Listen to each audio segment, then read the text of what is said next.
Hey, what's up guys? David Medawar here, and thanks for visiting my channel.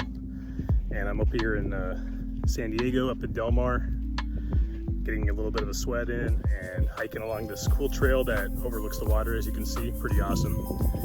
And so the topic of this video is going to be ways we can recharge, and I'll get into that. But before I do, if you like what you see, click on that subscribe button, and if you like this video, feel free to share it, like it, do what you want. All right, so what are we talking about with recharging? I'm not talking about things such as you're done with work and then you come home and you turn on the TV or go through Instagram, do things like that. These are escapes, and there's a big difference because they're not necessarily bad. They are commonplace, and there are ways that we try and escape the troubles of the world and end our day sometimes.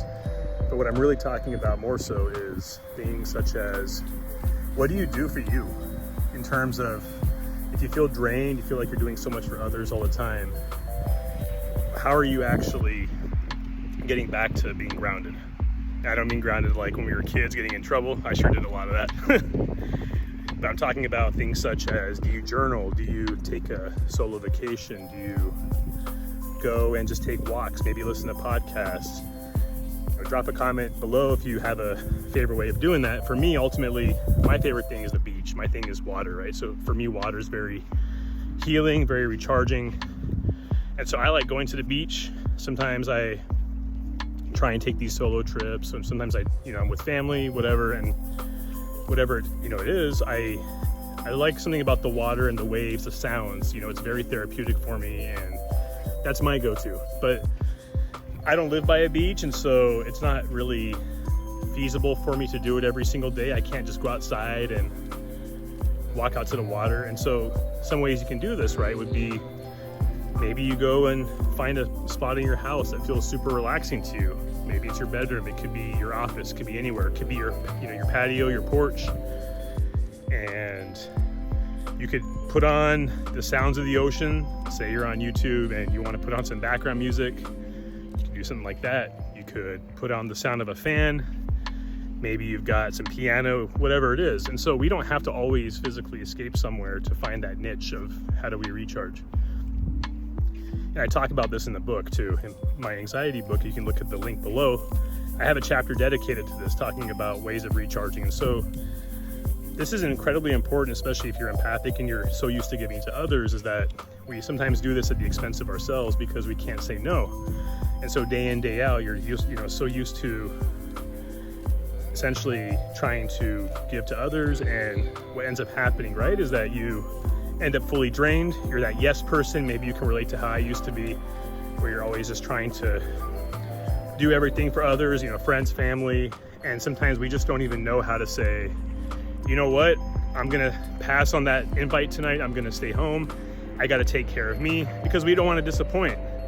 But it's so useful because there's a saying, right? You can't give from an empty cup. If you're trying to always give to others and you're not giving to yourself, you're not going to put your best foot forward. You're not going to show up. And really, people deserve our best. And so think of it that way. If you truly want to give to others, they deserve that better part of you. They deserve that more energized version of you.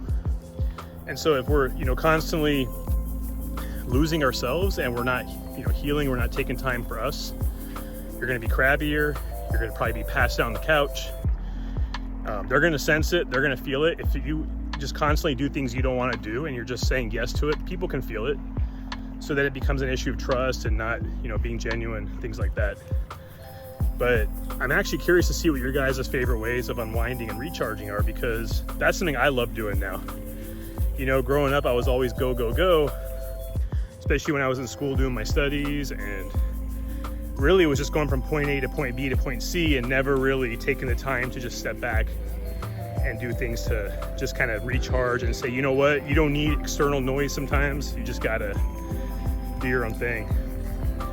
I remember one time as a kid, my dad was telling me something along the lines of, you gotta make sure every day at least take 10 minutes for you and just step outside and enjoy the peace of the silence and just allow yourself to rest. And I never really truly appreciated it until later in adulthood. And that's something super valuable, because it doesn't have to be something that's extravagant or hours on end each day, if it's something you're not already doing and you just take 10 minutes to yourself and just maybe meditate or do deep breathing exercises, you're already going to notice a difference. And then it becomes almost something where it's addicting in a good way, where you're now looking at, you know, trying to recharge all the time and trying to put your best foot forward. So I hope you guys like this video, and I'm just going to finish up this hike, kind of working up the sweat, as you can see, and I'll catch you later. See you.